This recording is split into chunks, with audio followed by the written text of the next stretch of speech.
জয় যিশু।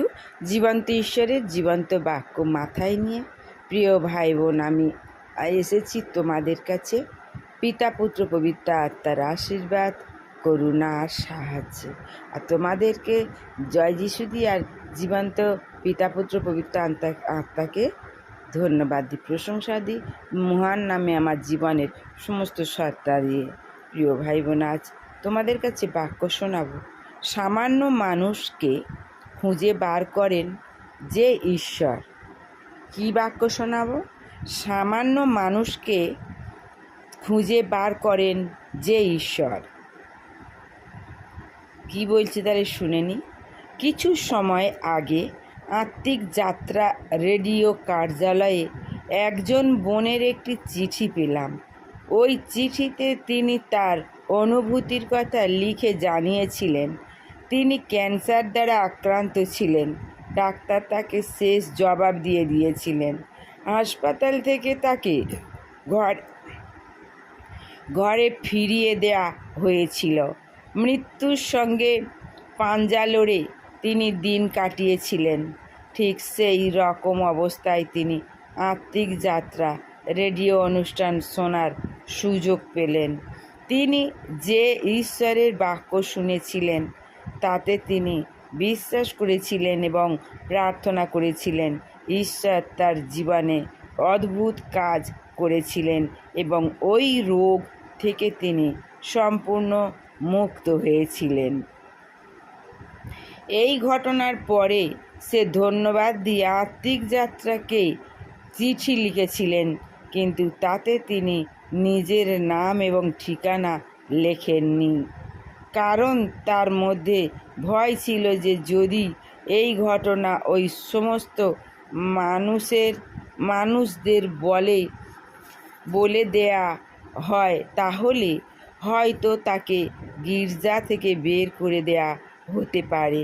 তিনি লিখেছিলেন যে তাদের পরিবারের ঐতিহ্য অনুযায়ী এই খবর যদি বাইরে বেরিয়ে যায় তাহলে সে সমস্যায় পড়বে, তার মণ্ডলীতে সমস্যা দেখা দেবে। এই জন্য সে নাম এবং ঠিকানা লেখেননি। ওই চিঠিটা পড়ে আমি খুব কষ্ট পেলাম। ওই স্ত্রী লোকটির জীবনে এত বড় ঘটনা ঘটা সত্ত্বেও তিনি মুক্ত হয়ে ঈশ্বরের স্তুতি করতে পারছিলেন না। একবার প্রভু 10 জন অসুস্থ মানুষকে সুস্থ করেছিলেন, কিন্তু তাদের সঙ্গে থেকে মাত্র একজন ব্যক্তি যিশুর কাছে ফিরে এসেছিলেন এবং তার পায়ে পড়ে তাকে ধন্যবাদ দিয়েছিলেন। প্রভু যিশু জিজ্ঞাসা করেছিলেন, শুধু তুমিই কি সুস্থ হয়েছ? বাদ বাকি 9 জন কোথায়? ওই 9 জন কিন্তু প্রভুকে ধন্যবাদ দিতে আসেনি। আমার প্রিয়, আজ থেকে 9 বছর বাদে আপনার নাম, আপনার ঐতিহ্য এবং আপনার ঘর বাড়ি কিছুই থাকবে না যদি আপনি লজ্জা না পেয়ে ঈশ্বরের বাক্য শোনেন, মানেন এবং এর উপত্যকা অন্যকে বলেন, তাহলে আপনি ধন্য হবেন। আপনার ভয় পাওয়া এবং পেছনে যাওয়ার প্রয়োজন নেই। ঈশ্বর আপনাকে আশীর্বাদ করবেন। ঈশ্বর আপনার জীবনে যে উপত্যকা করে তা শুধু নিজের মধ্যেই সীমাবদ্ধ রাখবেন না, তা অন্যকে বলুন। এর জন্য তাকে ধন্যবাদ দিন এবং আলোর পথে হাঁটুন। অন্ধকারে জীবনযাপন করবেন না, যাতে আপনাকে আর খারাপের মুখোমুখি হতে হয়। লূক 12 অধ্যায় আমরা দেখি যে প্রভু যিশুর চারপাশে একটা ভিড় ছিল, যেখানে একে অন্যের উপর পড়ে যাচ্ছিল। এরা সবাই ছিল সাধারণ লোক। তারা আত্মিক পিপাসা এবং ইচ্ছায় সেখানে এসেছিল যাতে প্রভু যিশুর থেকে কিছু পেতে পারেন। কিন্তু লূক 11 অধ্যায় 53 থেকে 54 পদে আমরা অন্য কিছু লোকের সন্ধান পাই। তারা কি রকম লোক ছিলেন? লুক